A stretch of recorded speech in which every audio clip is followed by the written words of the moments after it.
Mali ministres u y'u ka ladala ɲɔgɔn ye kɛ u ka lajala ɲɔgɔn ye min n'a bɛ kɛ Kuluba kɔnɔna na Kuluba u ka lajɛrɛ yɔrɔ kɔrɔ in ni u b'a kɛ yen u ni jamana ɲɛmaa Elhaji Ibrahim Boubacar Keita u ye hakili jagabɔ kɛ jamana ka taaɲɛ caman kan ni u ye ɲɛfɔli kɛ o koɲɛw la n'an bɔra yen Somalikaw fɛ Somalikaw ka kalafili o bɔra ka kɛ kunu o kalafili in kɛra sababu ye ni ka garijɛgɛ di maa min ni ale tun y'u ka premier ministre ye o premier ministre tun ye Mohamed Abdullahi Farma Joayi ale kɔni a ye kunkɔrɔta sɔrɔ kalata in na ni dolantan jɛkulu 4 o bɛna taa farafinna dolantan jɛkulu kan jɛkulu minnu ni u bɛna wulikajɔw kɛ ni waati nataw la Stade Malien de Bamako bɛ o la ani ka fara o n'a ɲɔgɔnnaw kan TV Anwar filɛbaa cɛ ani muso aw bisimila an ka don kibaru kɔnɔna na TV Anwar sanfɛ.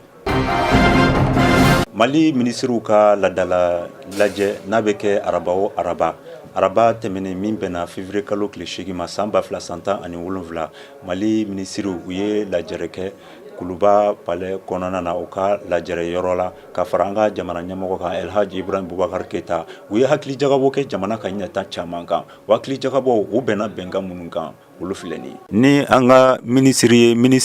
ni ale ɲɛsinen don an ka sɔrɔ ani sɔrɔ lasabatili koɲɛ ma ministres ka lajɛba kɔnɔna na u ye jateminɛ kɛ lakɔlɔsili min ni u ye i ka dɔn u boloda ka ɲɛsin siradaw ma sira minnu ni olu bɛna da ni yɔrɔ dama la Zancɛbugu Kɔlɔnjɛba frontière ni ale ye Mali ani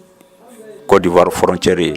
ayiwa o sira in dali lakɔlɔsili o baaraw o lasabatira ayiwa ni an y'a ta k'a lajɛ i ka dɔn o baara in an ka faso yɛrɛ marabolo ɲɛmaw olu ye jateminɛ kɛ nin koɲɛ na ni ka o jate ni ka o sabati ka bolodi ɲɔgɔnma kɛ u ni baaraɲɔgɔn dala cakɛda min ni ale bɛ wele ko groupement GIC Mali olu ye Tinisikaw ka cakɛda ye cakɛda min ni u bɛna na nin baara in kɛ CFA wari miliyari 1 ani miliyɔn 999 ani 600 ani 50 taxe kɔfɛ nin baara in ale bɛɛ lajɛlen bɛna kɛ kalo 26 kɔnɔna na ayiwa n'an bɔra yen ka taa ministre min ni ale ɲɛsinen bɛ an ka sɛnɛ koɲɛ ma ale ministre ka dɔn k'a fɔ u ye sariyasen ta sariyasen min ni a bɛ bolodali kɛ an ka dumunifɛnw ani dahirimɛ sɔrɔ siraw olu lakanani ani o lakɔlɔsili saheli jamanaw kɔnɔna na o sariyasen tako fɔlɔ u bɛna cakɛda ladilan cakɛda min bɛna ɲɛsin dumunifɛnw ani an ka dahirimɛw sɔrɔ siraw olu lakanani ani o lasabatili ma kɛrɛnkɛrɛnnenya na an ka sigida dama kɔnɔna na Kaye région Kulikoro ani Segu nka nin bɛɛ lajɛlen wari a bɛ taa miliyari 31 ani 94 an ka CFA wari la ni an ka fanga ale ye e k'a dɔn i jɔ o wari in sarali kɔrɔ banque min ni ale bɛna nin ko in tɔnɔ sɔrɔ o bɛna kɛ farafinna waribonba cakɛda ye n'an bɔra yen nin ye hakilina min sabatira walasa ka cakɛda labɛn cakɛda min ɲɛsinen bɛ bagan mara koɲɛw ani baganw ka balo sɔrɔ siraw la tangani ma kɛrɛnkɛrɛnnenya ani bagan maralaw ka lahala sabatili ma ni ka ladani kɛ cakɛda siraw la cakɛda min bɛ ɲɛsin u ka lakanani ani kunnafoni sira minnu bɛ ta ni o kunnafoni siraw sabatilen don kosɛbɛ waati yɛlɛma lahalaw cogoyaw la walasa ka baganw ni ka o lakɔlɔsi o sangaw kɔnɔna na ayiwa o na kɛ sababu ye ni ka baganw o ka kɛnɛyaw ani u ka dumuni sɔrɔ siraw ni ka nɔgɔya don u ka koɲɛw la nin baara in bɛɛ lajɛlen jateminɛna an ka faso fɛ ni ka a jatew ta ka a bɛn CFA wari miliyari 24 ani miliyɔn 105 ɲɔgɔnna ma an ka CFA wari la jamana ale ye i jɔ o koɲɛ kɔrɔ ni ka fara diɲɛ tɔn min ɲɛsinen bɛ sigidaw koɲɛ ɲɛnabɔli koɲɛ ma olu fɛnɛ jɔra ni koɲɛ in kɔrɔla la minisiriw olu ka lajɛrɛ hukumu kɔnɔna na. Somalikaw kunu olu jara ka kalafiliba kɛ. O kalafili a kɛra sababu ye ni ka kunna wolo di maa ma min kun ye o ka premier ministre kɔrɔ ye. Ale tɔgɔ ye Mohamed Abdoulaye Farmajo. Ale kɔni a ye kunkɔrɔta sɔrɔ, ale de garijɛgɛ fara ci nin kalata in na. Somalikaw fɛ jamanakuntigi nɔfɛ o kalataw nana boloda Somali jamana kɔnɔ kunungo. O kɛlen waati min na fɛn min ye ayiwa jamanakuntigi kɔrɔ ale kɔni ma se ka san sɔrɔ bilen. Jamanakuntigi kura o nana sɔrɔ Somalikaw fɛ ni o de kɛra Mohamed Abdoulaye Farmajo no o kun ye minisiri kɔrɔ ye Somalikaw fɛ. Mohamed Abdoulaye Farmajo ale bi san 50 ani san 5 la an filɛ don min na i ko bi. Kuma min na ni kalafili a nana boloda Somalikaw fɛ fɛn min ye u ka wasabulon kɔnɔna na ma 200 ani ma 75 ni ka taa se wa sénateur ma 72 kan ale kɔni nana kuru 184 de sɔrɔ. O kuma na jamanakuntigi kɔrɔ ale ka kuru kɛra kuru 97 ye. Jateminɛw ani sɛgɛsɛgɛliw ye BBC fɛ olu nana jira k'a fɔ fɛn min ye jamanakuntigi kɔrɔ ale na a ka kasaw kuru ni ka sigiyɔrɔ di ayiwa jamanakuntigi kura ma n'o ye Mohamed Abdoulaye Farmajo ye. Awla k'a fɔ fana fɛn min ye président kura ye n'o ye jamanakuntigi kura ye Somalikaw fɛ ale tun ye lasigiden n'an ko ma ambassadeur Somali États-Unis kaw fɛ Somali tɔgɔ la san 1000 san 900 ani san 80 san fo ka na se a san 2000 ani san 10 waati ma a nana premier ministre a nana o sɔrɔ Somalikaw fɛ. Nka an bɛ don min na bi siga tɛ a la k'a fɔ fɛn min ye Mohamed Abdoulaye Farmajo ale kɛra Somali jamanakuntigi ye. Somalikaw olu ye nisɔndiyaw kɛ kunu ani dɔn ka jira k'a fɔ olu kun sigilen bɛ ni yɛlɛmani ye yɛlɛma min bɛ se ka olu lataa ɲɛ ka olu bɔ kɔngɔ gɛlɛya ani lakanabaliya tɔɔrɔw la. Kenya kiiritigɛso u ye latigɛli kɛ bi u y'a jira k'a fɔ min ye u ka kan ye min tɔgɔ ko Dadaab u bɛna datuguni kɛ o la u ka bɛnkan min ni u ye o sabati. Jɛkulu caman min tɛ gouvernement ka jɛkulu ye olu caman nisɔndiyara ni nin kibaruya in mɛnni ye. Nairobi ni o ye Kenya faaba ye u y'a jira ka u ka ministre la ministre mun ni a ɲɛsinnen bɛ jamana kɔnɔ kow ma ko u tɛ sɔn a ka kuma ma kuma min ni o bɛna kɛ kan min datugulen kan min n'a bɛ se ka maa 400,000 bɔɲɔnko ko o ladon wa diɲɛma sugu bɛɛ lajɛlen dɔlen bɛ a la maa minnu n'u suntanyara kɛlɛ fɛ. O kɛra nisɔndiyako ye maa minnu sigilen bɛ jamana kɔnɔden ninnu u tɔbɔtɔbɔli ma u ka jamana kɔnɔ ani u seginni ma ka taa u ka jamana la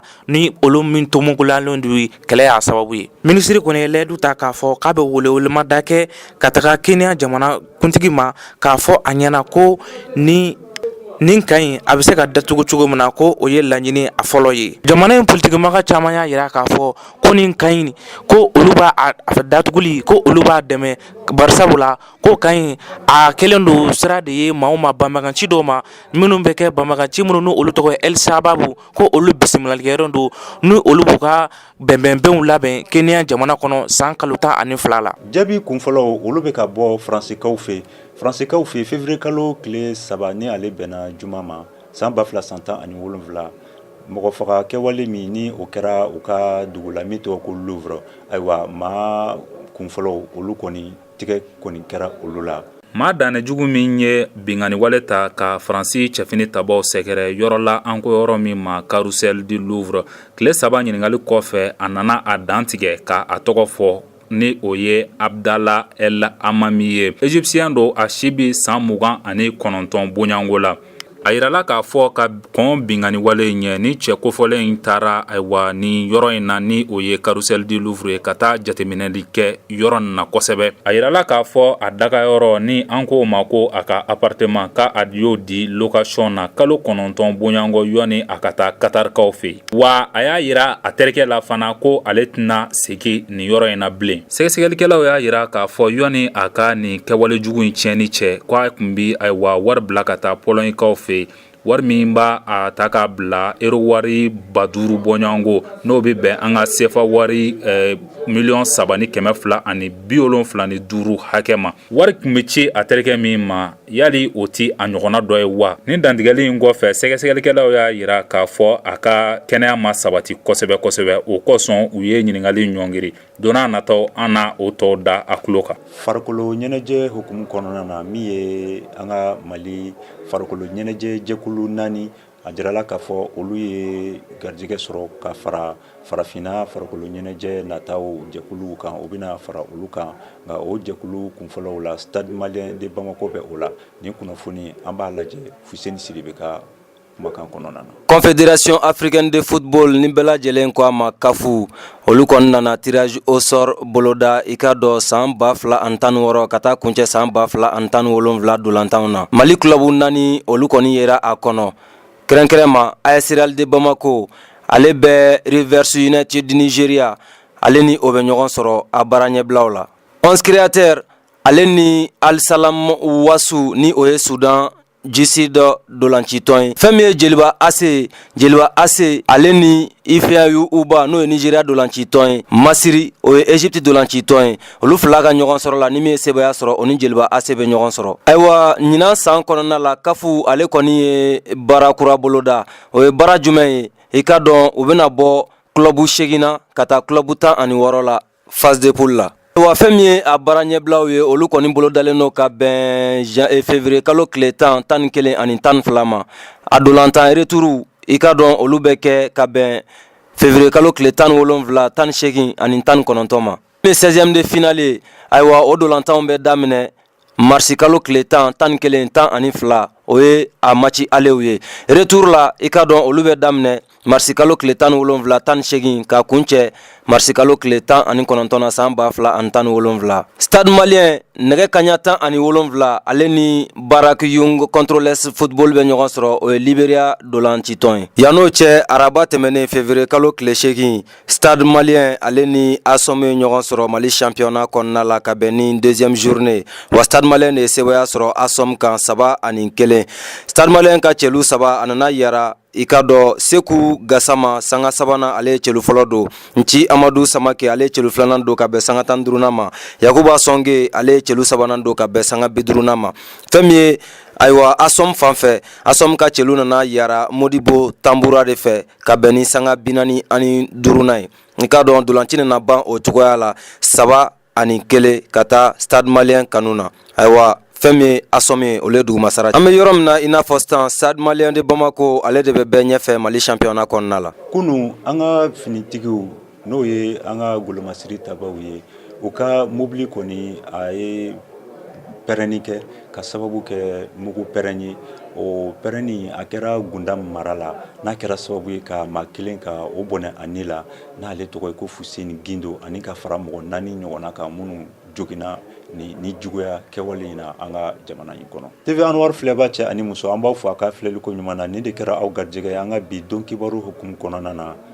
an bɛ foli ani bonyamasigi lase aw ma mana kɛ yɔrɔ o yɔrɔ a ka filɛliko ɲuman na an b'a fɔ aw k'an bɛn ni ɲɔgɔnna sigida wɛrɛ.